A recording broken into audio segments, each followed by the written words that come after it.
Welcome. This is your weekly program that allows people to tell the stories of their communities. You could refer to it as Barbadian Social History 101. I'm Sherwood McCaskey. Thanks for joining us.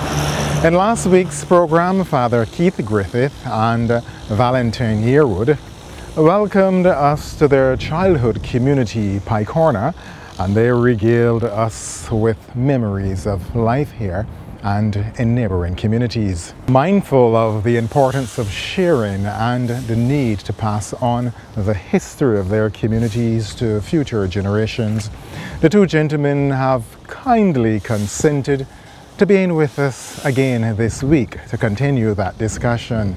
He begins by looking at the contribution of the educational institutions to the communities, and you will learn of a headmaster, as they were called back then, who holds a unique record in the Ministry of Education. Many people did not know or do not know that people from Hope Road used to come to St. Clement's School. I think the person who normally give you police report, Sergeant Seabert Johnson, I think he was educated at St. Clement's. He was educated. So those people from Hope Road come over to St. Clement's. So Hope Road, Bishops, then you have Spring Garden, Chancel, and we had people even coming from Durham, which is close to Spring Hall, coming to St. Clement's School. I'm not so sure whether they used to come to church. And then you go up to Jimmett's, Monkview, Josie Hill, and those areas. Ignatius Bayer was the principal of the boys' school. And we have the school which was formerly St. Clement's, now being called Ignatius Bayer. Ignatius Bayer was a kind of a rough kind of character. And I gather that he has a record in the Ministry of Education up to this time, in which all the students in the school, all ALL, all the students came to school. No one was absent. And I think that's a record in the Ministry of Education. He was a type of character that would go after you when registration was taken and he found that the pupil was not there. He would go into the village seeking for that individual. And it seemed as though they had a certain fear among the parents, and they would allow him to come and probably take the child to school if it was not really seriously sick. I would like to just add one thing, if I could say this. There are some people who thought that Ignatius Bayer was a great man, and I could call on one individual who thought that he was really great, and this is Sir Charles Griffith. Having a talk with Sir Charles Griffith, he told me that Ignatius Bayer was really responsible for him where he is right now, having played for the West Indies. And as we go down the line, we had Mrs. Griffith, or Miss Griffith, who was the principal I can remember of the girls' school. As was said earlier, there was the girls' school and there was a boys' school. And after Miss Griffith, I don't know too much about her, there was Miss Riley. She was also the principal of the school then. And some of the outstanding teachers that I can remember a teacher by the name of William Griffith. William Griffith, can I call a nickname? People used to call him Bodywood, in which you receive a severe beating if you recognize that you call him by that name. And also there was some person called Edie Gills. And these people, lucky for me or unlucky for me, I had those teachers when I was growing up. So you couldn't slip or you couldn't slide. They were there, and they were there to impart some knowledge to you. I gather there was a teacher called Mr. Maycott. Mr. Maycott, and you said that you can go ahead and talk about. And my father was educated during Mr. Maycott's time. And there was a saying, Mr. Maycott, two spindling lies and no bark bark. Yes, yes. So we have Mr. Maycott, and then coming down through the years, we had Mr. Husbands. I think Mr. Griffith would remember Mr. Husbands. Mr. Husbands, we had Mr. Slocum, and we had Mrs. Nichols also. Some people will probably remember her as Miss Burnett. Those were some of the outstanding teachers that at primary level that at that time it's called elementary, at the elementary level that I can remember of. I think I'm obligated to mention Mrs. Alsop and Mrs. Nichols. They were caring in the deepest sense of the word. They were driven by deep compassion for persons, and they would reach out, at times using their own resources to assist persons. They were indeed considered to be counselors, and their counsel was available not only to students, but to parents, because there were times when parents had issues and they needed help. And these were persons to whom they could go in confidence and with all the privacy that one expects with such a situation, and be guided. Good counselors whose names are today emblazoned throughout these northeastern communities of the parish of St Lucie because of their good work with the people here. Father Keith Griffith now speaks about the community-spirited nature of the people. But what made the community such a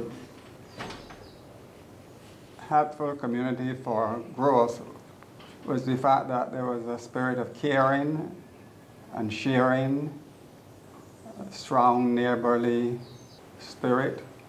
And there would be seldom a disturbance in the community because people just had a way, even though there might have been disagreements, of still living in peace and harmony.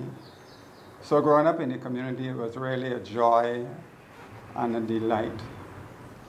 And one thing that stands out, indeed it has remained with me, is that even if your parents were aware, probably at work at times or not on the scene, others in the community, the elders would be there to provide a role of parenting, and they would give guidance and counsel.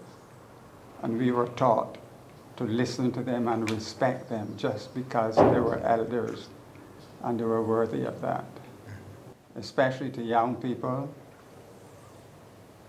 and set a standard that was worthy of emulation. Mrs.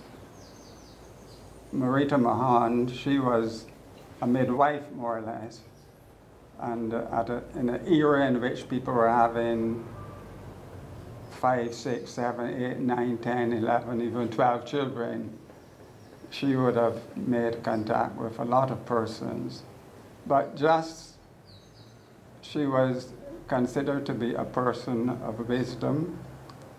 There was a person who you can say that was responsible for the birth of many of the people in Pike Corner. We used to call her Bertha Hurley. She was not a trained nurse, I don't think, but she used to carry that function. And when any person was going to have a baby, you used to call Bertha Hurley, and she would come and assist in delivery of the babies. We had two outstanding nurses in Barbados. One nurse she was a nurse at St Lucie District Hospital, which is called she was Door Boys. She used to live in Cayfield, and these are surrounding districts of Pike Corner, Door Boys. And we also had Mr. Amber Phillips, mother, Miss Phillips. I'm trying to remember her first name. But she was also a nurse here in the district, and who would assist and help those people who were in need of health care and that sort of thing. Then Elon Graves, He was the father of Evelyn Graves, and he used to be in a position at the Cove Plantation, more or less overseer-like. And those are just a few examples of persons in the community who were highly respected and from whom others could have consulted in case of when it was necessary, and of course obtain guidance. But a lot of persons also made use of the services of the priest. And his role was there for persons of the Anglican communion as well as outside the communion. And I think that assisted persons a lot in dealing with some of the complex issues that they had to deal with during their time. They had a way of going to trusted persons in the community and receiving, I would say, godly counsel, not just counsel, but godly counsel. That made a lot of difference. It solved a lot of problems. And today, if people could seek counsel at an early stage from the right persons, of course, because if you go to the wrong counselor, you would not have gone at all, right? Some of the things that get out of hand that they sit down with and allow them to develop and just get worse, they would avoid. And this service, of course, was free. It was not something you have to pay for. It was just within the spirit of the community of giving and sharing and caring and loving. A community is made by the people who live within it. And what they put into the community gives the community its character and its shape. So if you want a good community, goodness must exude, must flow, and that in turn will have to build a good community. Communities cannot be built by somebody just building them. People must assume responsibilities for their communities, and the type of behavior that they exhibit will in turn shape the character of the community. So if we want better communities, we must get better living from the people within the communities. Very good advice indeed, Father Griffith. Advice which ought to be followed. Now, on to village shops. Village shops. Well, Pycorna had a few of them. Some would carry liquor and others not. But of course, the one that would carry liquor would probably attract more people. I need not say why. But we had an era in which we didn't know anything about supermarkets. When supermarkets came into existence, that was a new term for us. And in any case, you would have to take transportation to get to the supermarket. But the village shop was the means whereby you would gain your provisions, your food supply, and other necessities for basic and daily living. They played an essential role. They used to offer credit, but in those days they used to use the term trust rather than credit. And the risk factor there is that some people, as the saying goes, used to trust and don't pay. You know, so that was the burden, but out of their goodwill and abundance of goodwill, they would have these village shops, which you can go to from about 6 in the morning to about 8 at night. And in a friendly community, if the closing hour has gone, but you have run out of something, you knock at the door, they would still facilitate you because they would consider this probably something pressing, all right? But the village shop, I'm not sure how the societies would have existed without the support of village shops. Because when things were tight and people were in financial straits, they could go and get credit without opening any banks, without any paperwork and all of that. The shopkeeper would just write down the amount and keep it and feed their family. We had in Pycorna a big shop, And when I was a boy, this shop was called Harris Shop. Harris Shop. And he used to cater to every person in Pike Corner. That shop later on, that I know of, I can remember, was taken over by a man called Lindley Johnson. Lindley Johnson. I have a story about Lindley Johnson in that when Lyndon Johnson was made president of America, somebody was walking through the district. You hear the news? Lyndon Johnson, the president of the United States.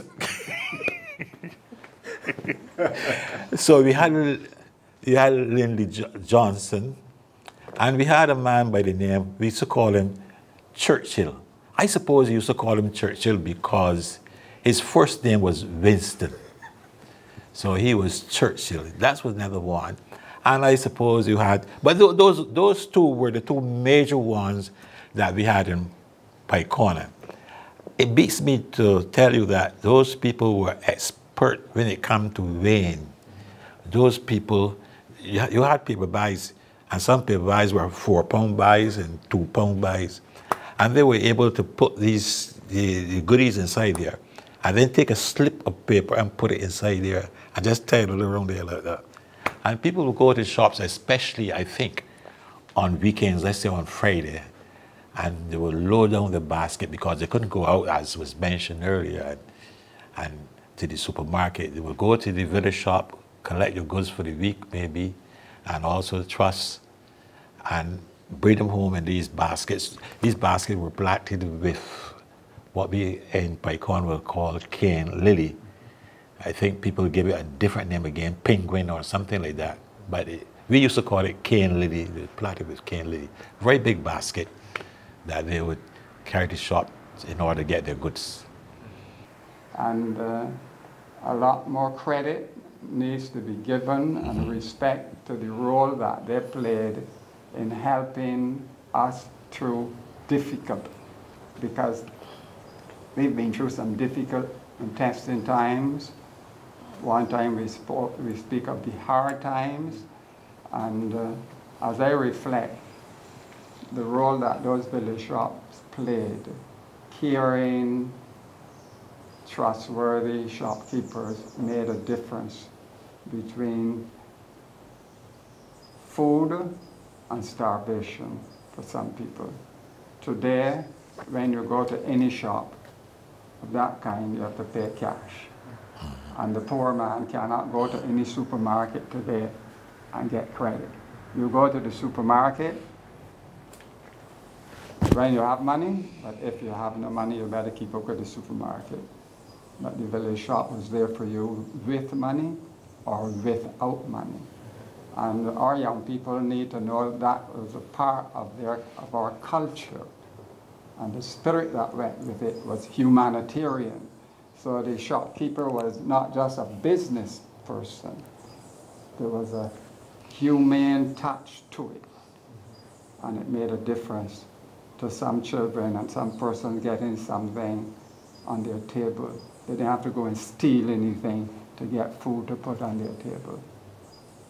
In a recently published book, Notes of a Native Governor General, The Memoirs of Sir Elliot Fitzroy Belgrave by retired educator Alwyn Adams, Chapter 5 of that book, in a sense, concurs with Father Griffith, and it celebrates the village shop. You should read it. Now, in almost every community, there were special characters who, through their funny acts, entertained members. We had some characters in St Lucie. Those are the funny ones, some funny ones. We had a person by the name of Mr. Bowen. Mr. Bowen, he used to play, but in those days, you never used to call him Mr. Bowen, because people who in Bowen used to call him Bind. I don't know, Bind. So a person with Bowen was Bind, some person with Jordan was Jordan, Griffith was Griffith, and Yearwood was Yarwood, and there are some more that may come to my mind, but we had Goldie Bind, who used to pump the organ, And you dare not call him go to bind, because if you're going to call him go to bind, you better clear the way. He is going to come after you. That's one character. Another character I'm going to mention is a character by the name of Alan Connell. Alan Connell, he's just outside Pike Corner again, no chance saw. He is about the strongest man that I have ever seen. He was the strongest man, and about the cleverest man that you could think about. And he would tell you sometimes, he used to get things not through fair means all the time. And he would tell you sometimes that he would come and take away your fowl caught or your... And there's a story, I saw it in a book, and I believe that person got the story from down here, because I heard about this story a long time. He told some person that he's going to come and steal the bunch of bananas at the night time. And the person said, well, if you were going to come and steal my bananas and I see you, I'm going to blow you, I'm going to take my gun and blow you away. So that night, the man was there sitting in his chair watching his bunch of bananas, and he saw nobody coming. And then his wife turned to him and said, you think if Alan coming to steal your bananas, he will come already? Come and get a cup of tea.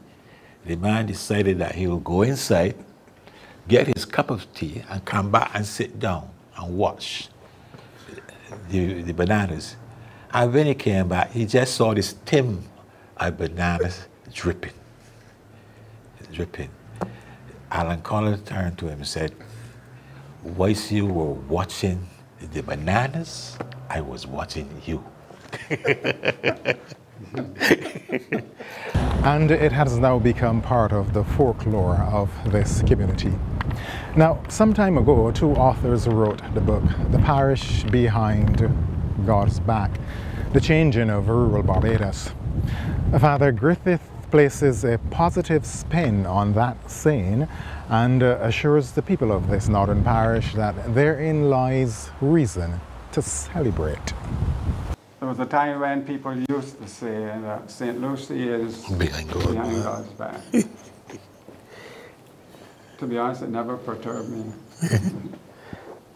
Because my understanding of God, even as a child, didn't allow me to think that God could not be looking at me all the time, right? But basically that is no longer the perception.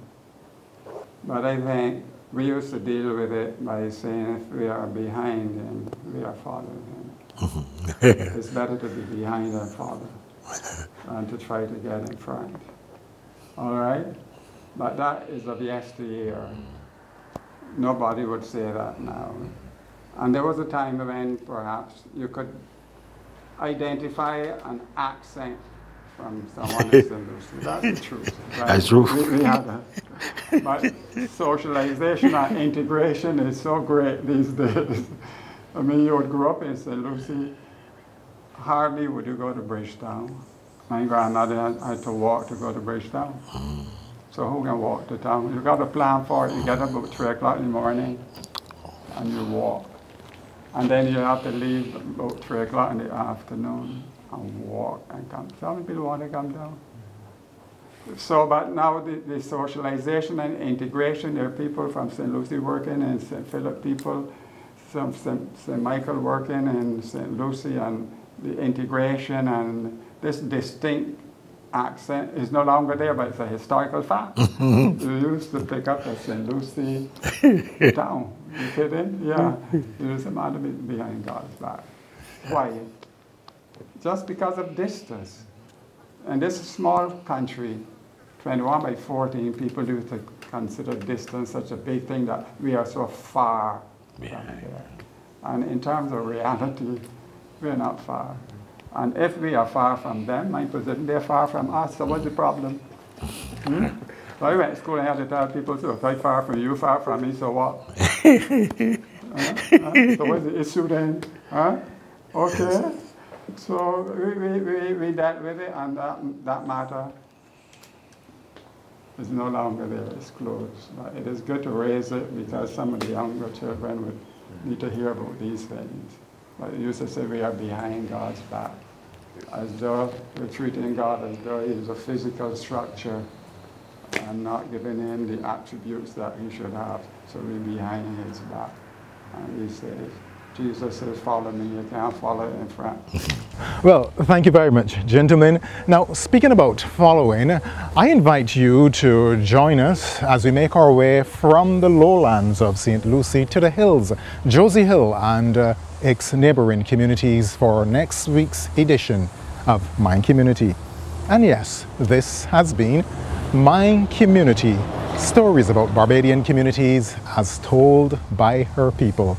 I'm Sherwood McCaskey. Until next week at the same time, it's goodbye for now.